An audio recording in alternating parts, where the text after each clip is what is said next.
हमारा विषय चल रहा पातंजलि योग दर्शन के साधना पाद के 28वें सूत्र पर।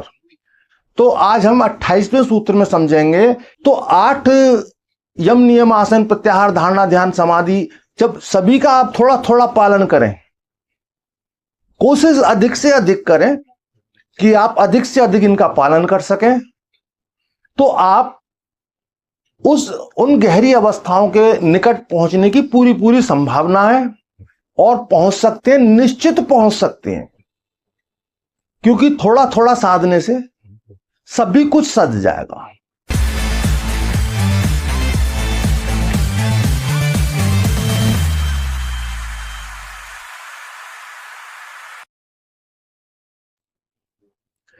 साथियों, मैं योगी हमदर्द गिरी आप सभी के चैनल योगी हमदर्द गिरी में स्वागत करता हूं।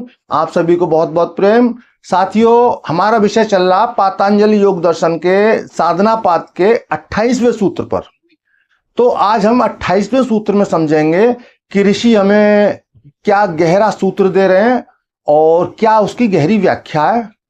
तो पहला सूत्र पातंजलि ऋषि जो कह रहे हैं वो समझते हैं। योगा अंग अनुष्ठानाद शुद्ध दिच्छे ज्ञान दीप्तिरा विवेक ख्याते। तो इस सूत्र के सभी अर्थों को अलग अलग समझते हैं कि प्रत्येक शब्द का क्या अर्थ है।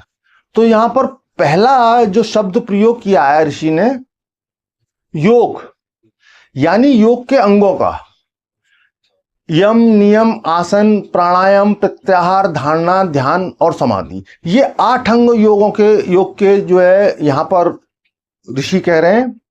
दूसरा शब्द प्रयोग कर रहे हैं अनुष्ठानात यानी कि नियमित अभ्यास से। अभ्यास में कंसिस्टेंसी और नियमितता है। अगला शब्द प्रयोग कर रहे हैं अशुद्ध क्षय, यानी कि अशुद्धियों के नाश से। और अगला शब्द है ज्ञान दीप्ति, यानी कि ज्ञान का दीपक प्रज्वलित होता है, ज्ञान की ज्योति प्रज्वलित होती है। और अंत में कहते हैं अविवेक ख्याति, अर्थात आत्मा और प्रकृति का पूरी तरह से ठीक बोध होना, ठीक से जान लेना, ज्ञान होना, यानी प्रज्ञा की स्थिति में। जैसे कि योग के 8 अंगों का निरंतर अभ्यास करने से, निरंतर साधने से साधक की सभी अशुद्धियां नष्ट होने लगती हैं और ज्ञान उदय होने लगता है और विवेक ख्याति की प्राप्ति होती है, यानी आत्मा और प्रकृति इसका ज्ञान होता है। यानी कि जैसे कि बताया, यम नियम आसन प्राणायाम प्रत्याहार धारणा और ध्यान समाधि, इन सभी का एक साधक अगर निरंतर अभ्यास करता है और नियमित रूप से करता है, तो जो भी हमारी अशुद्धियां वो पूरी तरह समाप्त हो जाती हैं। यहां पर ऋषि योग के 8 अंगों की बात कर रहे हैं। तो जैसे कि यम नियम आसन प्रत्याहार धारणा और ध्यान समाधि, ये 8 अंग हुए। अब जैसे सबसे पहला हम लेते हैं यम। इसी प्रकार जैसे कि यम के अंदर 5 प्रकार और भी आ जाते हैं, जैसे सत्य, अहिंसा, ब्रह्मचर्य, अस्तेय, इस तरह ये सभी 5 इसमें हमारे कर्म आ जाते हैं। जो हम कर्म करते हैं दैनिक जीवन में, जो हम कर्म करते हैं वो यम के अंतर्गत आ जाते हैं। अगर हम कोई भी साध लेते हैं, सत्य पर अगर हम मात्र सत्य को साध लेते हैं, हम जीवन में सत्य के सिवा कभी असत्य ना बोले, या हम ब्रह्मचर्य को साध लेते हैं, जीवन भर हम ब्रह्मचर्य का पालन करें, या दान को साध लेते हैं कि हम कर्ण जैसे दानी हो जाएं, तो इस तरह की जो 5 अवस्थाएं, अहिंसा को साध लेते हैं, गांधी की तरह अहिंसा को साथ लेते हैं, तो हमें पूर्ण फल की प्राप्ति हो जाती है। लेकिन अब इसी तरह से नियम में भी आप किसी भी एक को साध लें। इसी तरह आसन, अगर आसन को आपने सिद्ध कर लिया, किसी अन्य साधन की आवश्यकता नहीं है। इसी प्रकार 8 अंगों में बहुत सारे उपांग हैं। इनमें से आपने एक को भी साध लिया तो आप पूर्णता को प्राप्त हो सकते हैं, पूरी तरह प्राप्त होंगे। लेकिन कोई व्यक्ति इतना जटिलता से, इतना स्ट्रांगली किसी भी एक चीज को पकड़ के नहीं रख सकता, उसमें स्थित नहीं हो सकता। जैसे कि ऐसा सत्य भी किसी काम का नहीं कि आपके सत्य बोलने से किसी की जान जाती हो, तो आपको मिथ्या बोलना पड़ेगा।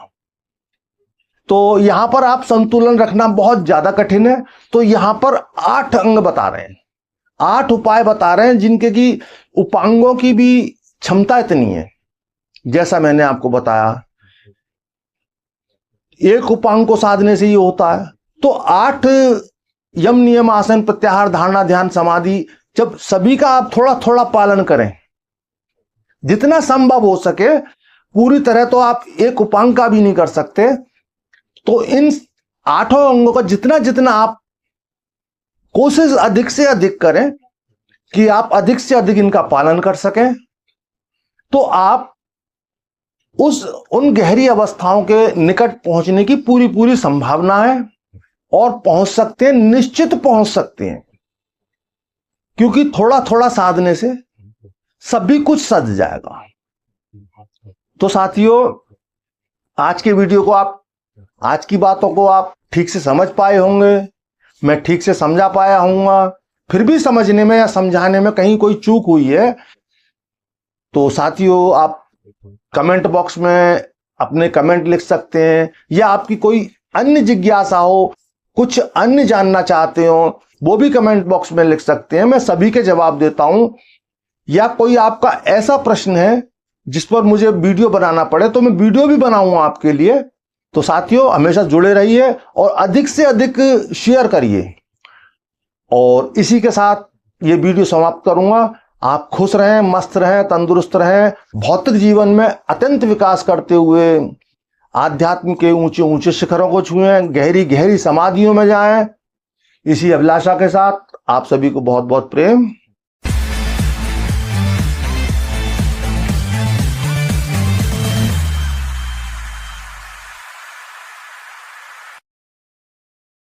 नमस्ते। आज हमारी मुलाकात अलीगढ़ के एक ऐसे योगी से है जिन्होंने 1994 से अपनी स्पिरिचुअल यात्रा शुरू की। इनका नाम है योगी हेमदत्त गिरी जी। इनके गुरु ब्रह्मज्ञानी योगी श्री नीलकंठ गिरी महाराज जी